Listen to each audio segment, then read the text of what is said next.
Welcome, everyone, to this time together, a devotional with Chaplain Dan.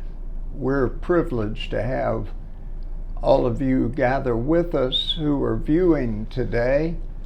Every Monday, Wednesday, and Friday at 10 a.m.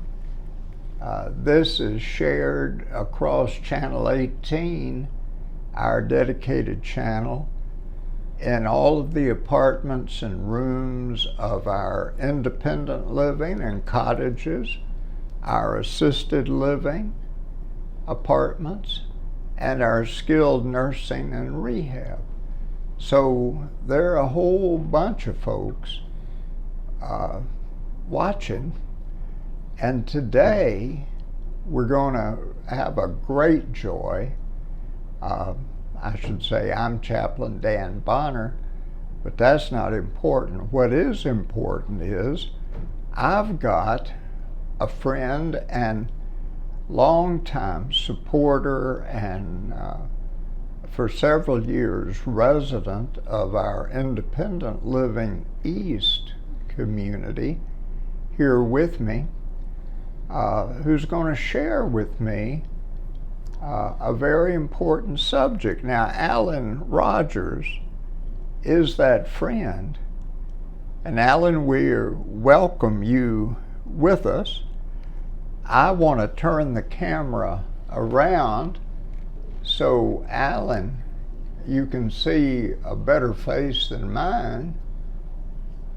There he is, resident, supporter, and most of all, witness to the joy of life here at Estrella. Alan, more than just about any other resident I know, you show and encourage others to show joy in your daily life here. Whether it's you almost every day sitting out on the front porch at the entrance, or sometimes in the lobby, or almost always in the dining room, wherever Alan Rogers is, you are interested with a smile on your face in telling something good about your day and encouraging them. And I want to thank you for that witness. Well, Dan, I'm very, very honored that you asked me to participate with you in this. I appreciate it very, very much. Well, you are a blessing, friend. There are many, many others that are much more qualified and would be much more interesting. Oh, that's part of your witness. I agree with you. I'm not putting you at the top of the stack. I'm just saying I see the Lord in you. I see the Lord working through you. And I want to know, Alan, just in your own words, what would you share with us today about why you always seem so joyful, so happy, so interested in others and their days? Why? How did you get that way, Alan Rogers? Well, I wish I knew. I don't have any secret formula, that's for sure. I enjoy life. I think life at the Wesleyan is great. I've always been a supporter of the Wesleyan. Yes, you have. I know that. And I think the Wesleyan is the answer. I think that that's the way people ought to live out the rest of their lives. Good, good, good. I have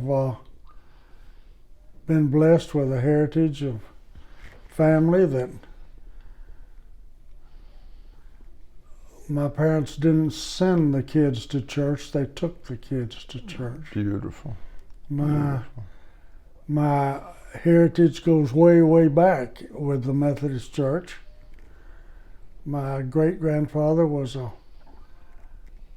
Texas Ranger and Indian fighter, and he got paid with a league of land that he decided needed to be a town, and it was later named Waxahachie, Texas. Oh my goodness. And Waxahachie, just right up the road from us. he built an inn on the ford of Cow Creek, which is what Waxahachie means. And he and his did wife not know. Nancy had the first church service, Methodist church service, in their cabin at Waxahachie, Texas. Oh my word. And when they formed the town, it was his land, and he gave land for the courthouse and the cemetery, and gave a half a block to the Baptist and a half a block to the Presbyterians and a half a block to the Disciples of Christ and other religions. And my grandmother lived with us when I was growing up. That would be his daughter-in-law, and she was very ecumenical. She didn't feel like that the Methodism was necessarily the only answer. That's right. She fit right in. It was the answer, but not the only answer. That's right. She took the Baptist Standard, and she took a tract that the Catholics put out. Oh my The goodness. door was always open to other religions, and she invited them in. She lived with us when I was a kid growing up, and So she, your lineage goes back 2-3 generations at least in a deep impact on this area's church life, and more important, would you say Christian life? oh yes, Yeah. They used to have the Women's Society of Christian Service, That's right. The WSC. WSCS, and my grandmother was a big part of that. My mother was a big part of that. I have in my treasures some notes that my mother had handwritten, that programs that she had given with the WSCS. Oh me. My dad was very, very active in the church, and church was always a big part of my family's life. And you learned some things there about the way you attempted to be with others. Is that fair to say? Yes. My mother said, if you don't have something nice to say, just don't say anything. You don't criticize. Be happy. There you are. Be happy where you are. You know, unfortunately, there's some people that are not going to be happy.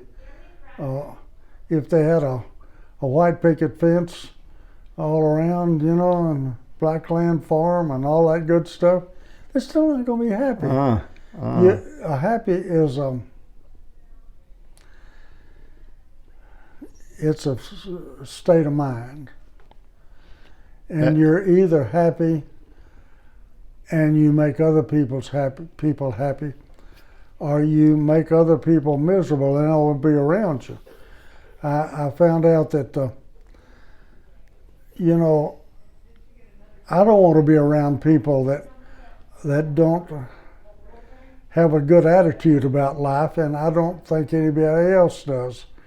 You know, you have people that criticize. I hear people that say the beans are not cooked enough. And I hear other people say I the hear beans that are cooked occasionally. too much. Yeah. And yeah. what difference does it make? Nobody cares whether you like the beans or not. Smile. Me. There's an old song, smile and be happy. You smile and the world smiles with you. Cry and You people cry do not alone. care. You cry by yourself. But I've always felt like there was room in life for a little humor. And if you don't find the humor in things, you just can't be happy. Is that what brings you to be so joyful out with 4 or 5 people on the patio out front or in the lobby? Is that what makes you always encouraging other people? I have not a clue, Dan, is what makes me the way I am. Gosh. I know a lot of people would rather I wasn't the way I am. Oh, I don't know one. I feel that I tell too many stories, that my stories sometimes are not welcomed, and that's all right. I try not to bore people, but I guess I do. Well, there's a time and a place for everything. I know this about you, Alan, a very successful small businessman following in your daddy's footsteps, first in Ennis, Texas, and then several other communities around the state with your retail shoe business. That's correct. Now, you had to get along with folks if you're going to sell shoes, aren't you? Well, you got to smile, and maybe you got to lie a little bit. You're fitting a lady in a pair of shoes, and she says, "How do they look on me?" Well, you don't always want to tell the truth, Dan. But a little lie that's not a white lie is not bad. You learned to view people from the ankle down. I did. The shoe business was good to me. It educated my wife, and I have 2 sons, and Beautiful. they're very successful, and we're very, very They proud are. of them. And my wife told the boys something, and if I might make a suggestion of other people, Please, please. tell your children what good people they are. They will live up to a reputation you give them. And if you say they're sorry, they'll be sorry. And if you say they're good, they'll be good.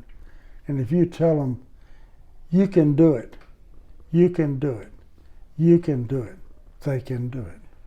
Set the bar high when you talk with folks. That's what Betty did. Well, and Betty, I was privileged to know Betty in her last years, and what a wonderful partner she was with you. Wonderful God Christian. rest her. That's right. That's right. Now you. By the way, she was a Baptist, Dan, Oh. and Baptists make the best Methodists. They're well trained. Well, I hope that's encouragement to both Baptist and Methodist I who hope it view is, it too. today. You just said something a minute ago, Alan, that makes me wonder out loud.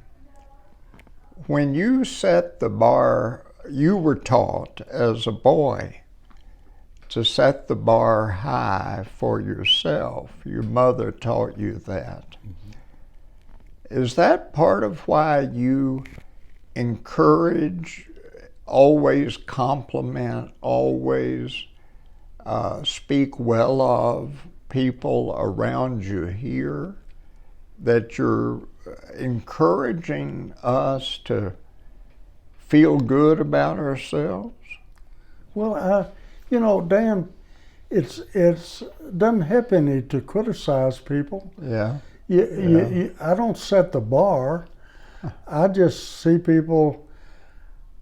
I feel that there's good in everybody, and there's a little sorry in everybody too. Mm-hmm. But Don't worry about the sorry. Worry about the good.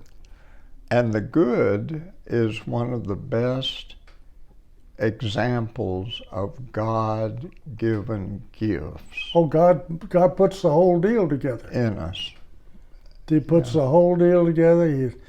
I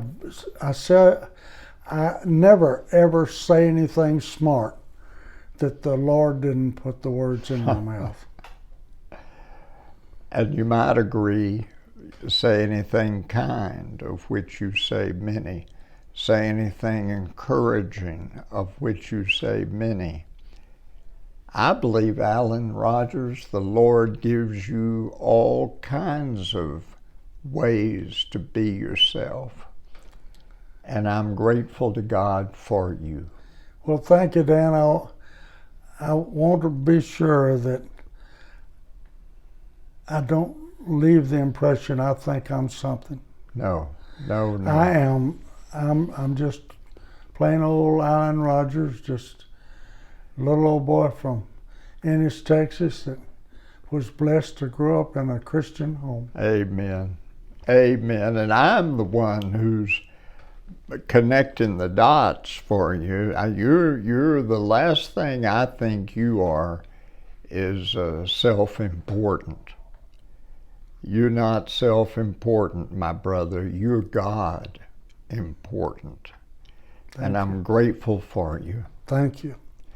Alan, thank you for sharing with us today.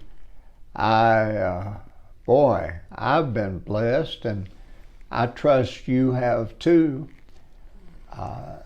This is Chaplain Dan saying we're going to be back on Wednesday to talk about the Christian life, and joy is our theme for these days.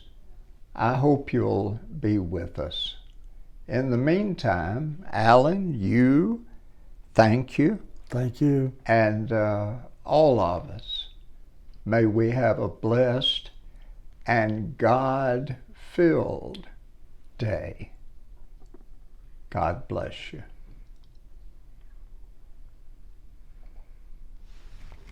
Alan, that was great. Dan, I said too much. No,